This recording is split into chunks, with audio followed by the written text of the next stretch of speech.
Oiladagi izzatingiz bitdi. Qani oldimga tushingchi. Siz bilan ketmayman. O'g'lim soppa-soq. Faqat dudu xolos. Men ko'ngil qo'ymagan odam bilan qanaqa qilib yashayman? Yuring, Qo'y boring qo'lim. Nima bo'lyapti? Qo'y boring. Tinchlikmi? Qizingizni olib ketgani keldim. Bermasam nima bo'ladi? Ha? Unda to'y uchun xarajatlarimni qilib berasiz. Siz bizni aldagansiz-ku. Agar men bilan ketmasa, har kuni kelib janjal qilaman. 7 mahallaga sharmandanglar chiqadi. Nima shunchalar ham vijdoningiz yo'qmi? Oldinglarda 2 yil turibdi. Tanlaylar. Men o'lsam ham siz bilan ketmayman. Ketasan. Yo'q, ketmayman. Ketasan dedimmi, ketasan. Yo'q, ketmayman. To'y uchun nech pul ishlatgansiz? To'laymiz. Nima? To'laysizmi? Ha, to'laymiz. Mayli. Hammasini hisoblab yozib yuboraman. Sizlarga 3 kun muhlat. Agar 3 kundan keyin qo'limda pul bo'lmasa, lobari olib ketaman. Tushundingiz-a? Oyi, bu nima qilganingiz?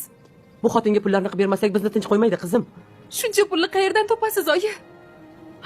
Qarindosh urug'lardan qarz so'rayman. Berisharmikin? Bilmadim, shunga umid qilyapman. Bir ilojini toparmiz.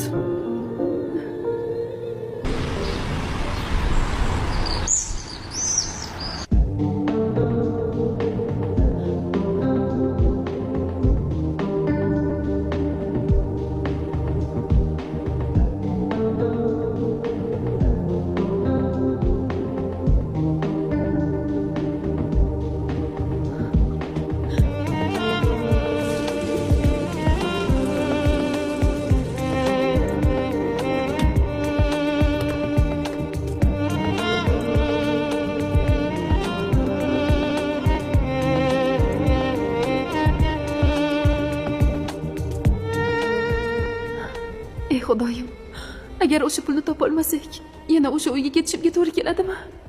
Yo'q, ikki dunyoda ham u uyga qaytib bormayman. U odam bilan yashamayman. Nega meni taqdirimni o'yin qilishadi-ya? Inson taqdirini o'yinchoq qilish shunchalik osonmi? O'lsam o'lamanki, u uyga qaytib bormayman.